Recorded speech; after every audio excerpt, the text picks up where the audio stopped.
Shalom saudara, senang dapat menjumpai dan melayani saudara dari YouTube channel Kerinduanku Church. Dan hari ini sebelum kita mulai renungannya, saya setiap kita dudukkan hati kita dan boleh kita sama-sama bersatu di dalam doa. Tuhan yang baik, kami siapkan hati kami untuk terima yang terbaik dari Tuhan, mendengarkan sabda firman-Mu, kiranya berbicara setiap kami agar beri kekuatan, rema, berkah dalam hidup kami. Di dalam nama Tuhan Yesus, sama-sama kita katakan, amin. Haleluya, puji Tuhan. Hari ini saya tertarik membahas dengan sebuah judul yang sangat berarti kali ya. Judulnya One Small Step. Satu langkah kecil. Tahukah saudara, untuk mengubah hidup kita nggak perlu punya sebuah langkah yang spektakuler. Tapi kadang hanya satu langkah kecil dan kita lakukan yang konsisten, maka hidupmu akan berubah. Maksudnya apa sih Pak Pendeta? Sama-sama kita buka ayatnya, Amsal 18 ayat yang ke-21. Hidup dan mati dikuasai lidah. Siapa yang menggemakannya akan memakan buahnya. Apa sih small step? Jadi kita baca ayatnya, hidup dan mati dikuasai lidah. Siapa yang suka menggemakannya makan buahnya. Artinya saya maksud gini, untuk hidup mau berubah, untuk hidup mau diberkatin, untuk hidup mau tiba terobosan yang besar, atau mau ada something breakthrough, something yang big coming to your life, kadang kamu melakukan spektakuler, kadang yang kamu lakukan hanya one small step, apa? Ubah perkataanmu. Kamu lihat apa yang kamu ucapkan hari-hari ini. Firman Tuhan berkata bahwa perkataanmu penuh kuasa. Tapi kadang kita nggak sadar bahwa perkataanmu punya kuasa. Kadang kamu ngomong sembarangan. Kadang kamu ngomongnya sumpah serapah. Kadang kamu ngomongnya tuh, ada kata yang kotor. Tanpa kamu hidupnya bahwa kamu atau hidupmu itu punya kuasa. Mengapa kita perlu menjaga perkataan kita? Karena pertama perkataan kita mengandung kuasa yang luar biasa. Dalam Roma 4:17 bilang begini, seperti ada tertulis engkau, yaitu Yesus, Bapa telah kutapkan menjadi Bapa banyak bangsa di hadapan Allah yang banyak yang percaya, yaitu Allah yang menghidupkan orang mati dan yang menjadikan dengan firman-Nya apa yang tidak ada menjadi ada. Artinya gini, Yesus menciptakan dunia ini dengan perkataan. Yesus ciptakan dengan perkataan. Yesus bilang jadilah terang. Jadilah lautan. Dengan perkataan sudah diciptakan. Kalau Yesus yang sama bisa membuat yang demikian, kamu kan diciptakan serupa, segambar dengan Allah. Benar atau enggak? Kamu kan dengan gambar rupanya Allah. Kau bukan versi cowboy-nya Yesus.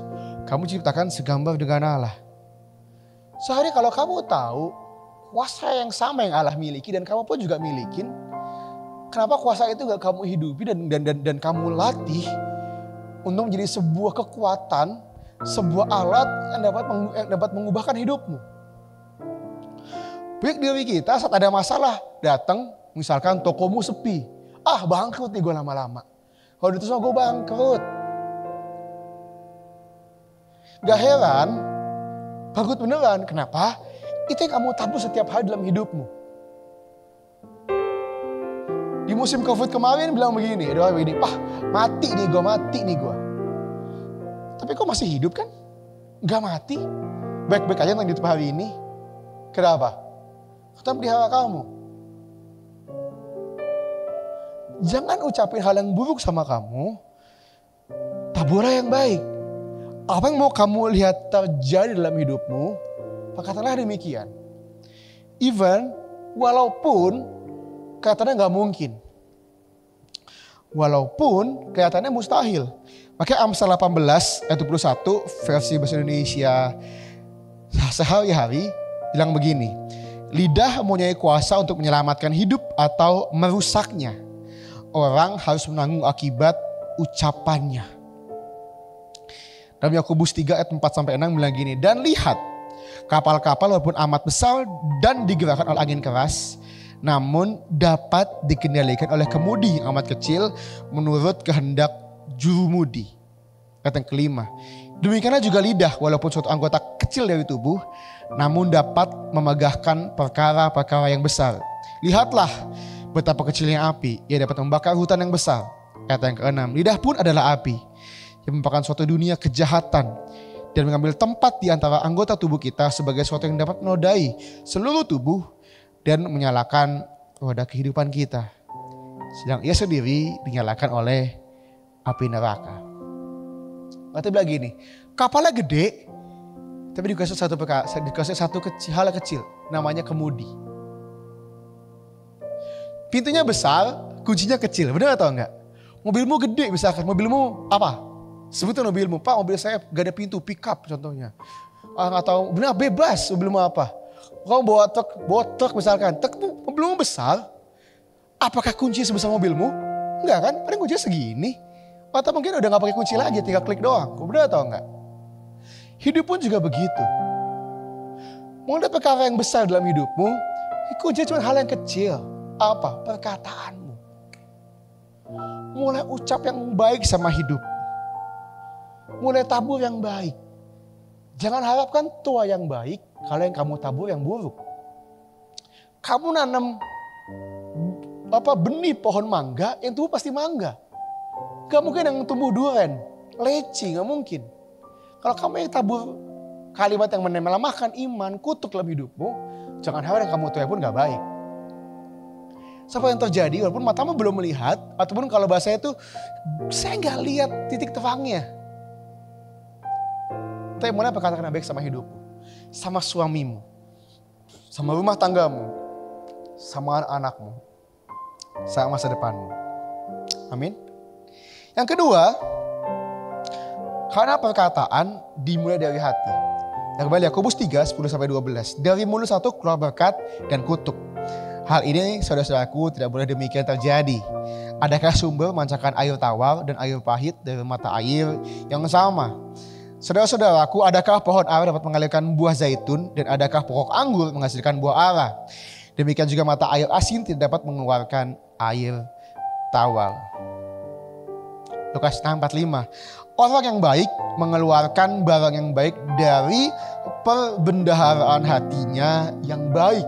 Dan orang yang jahat mengeluarkan barang yang jahat dari perbendaharaan yang jahat. Karena yang diucapkan mulutnya meluap dari hatinya. Masa gak pernah percaya Pak Pendeta atau Kak bro yang sabar ya, sorry ya.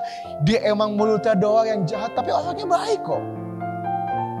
Dia mulutnya doang yang tajam. Setajam silet kalau kata TV bilangnya. Tapi sebenarnya cinta Tuhan kok. Coba, mungkin gak? Kita bilang gak mungkin kalau airnya tawar dan air asin yang yang sama. Kalau perkataannya buruk, maaf ya. Kalau yang keluar outputnya binatang, omongan jorok, makian. Masa sudah percaya hatinya baik? Kalau yang keluar kalimat kasar, maaf ya. Bodoh kamu gak ada otak. Terus kamu percaya dia orang baik? Kali dia bilang karena orang mengeluarkan dari perbuatan hatinya. Kalau hatinya baik, outputnya pasti baik. Hatinya pasti baik. Dan apa yang harus kita perhatikan saudara perkataan kita? Saya dengan ini, Matius 12, 36-37. Tetapi aku berkata kepadamu, setiap kata sia-sia yang diucapkan orang harus dipertanggungjawabkannya pada hari penghakiman. Karena menurut ucapanmu engkau akan dibenarkan. Dan menurut ucapanmu pula engkau akan dihukum. Kalau Tuhan peduli sama yang kamu omongin. Karena apa yang kamu omongin hari ini, kamu harus tanggung jawab di depan Tuhan loh. Tuhan akan tuntut dari kamu. Kamu pernah matiin iman orang. Orang cerita sama kamu mimpinya, visinya dari Tuhan. Dan kamu bilang, gak mungkin lo bakal bisa. Lo kan gak pintar. Gak usah ngimpi gede-gede. Entar jatuhnya sakit. Familiar kan? Dan orang itu gak percaya diri. Dan gak mengenai visinya Tuhan. Dan diselidikin, ada bagian kamu dalam melemahkan imannya. Dan Tuhan akan tuntut dari kamu loh. Setiap makian Pak Bu, setiap makian marah kamu sama anakmu. Yang menyakiti anakmu. Tuhan akan tuntut tanggung jawabnya juga loh Pak. Karena anak akan dengar dan menyimpan dalam hatinya. Anak muda. Setiap kamu ngelawan orang tua kamu dan kamu mengeluarkan kalimat yang menyakiti dia, Tuhan akan tuntut dari kamu tanggung jawabnya loh. Kenapa? Karena orang tua itu, saya tahu pasti orang paling tulus mengasihi kamu. Tidak ada orang tua yang pengen anaknya gagal. Selalu orang tua cerita gini buat anaknya, saya cuma pengen anak saya hidupnya lebih baik daripada saya. Saya anak muda, mungkin orang tuamu mungkin gak sepemikiran sama kamu. Mungkin pasti orang tua mungkin suka ingetin. Mau bawel banget sih. Nanti kalau udah gak ada aja, kamu kangen dibawelin. Nanti kalau udah gak ada, kamu biasanya ada yang ngingetin nih, sekarang gak ada. Mumpung masih ada, hargai mereka. Ingat, perkataan harus jadi alat untuk memberkati orang lain, mengangkat orang lain, atau bahkan sebaliknya. Jadi alasan orang lain untuk demote, jadi gak semangat dan menyerah. Saya harap setiap kita, perkataan kita, hidup kita boleh jadi alasan orang lain untuk semangat, bertahan, dan kuat dalam menjalani hidup kita. Untuk Alkitab kita naikkan pujian di hadapan Tuhan Yesus. Haleluya. Ku mau seperti-Mu Yesus, disempurnakan selalu dalam segenap jalanku, memuliakan nama-Mu. Ku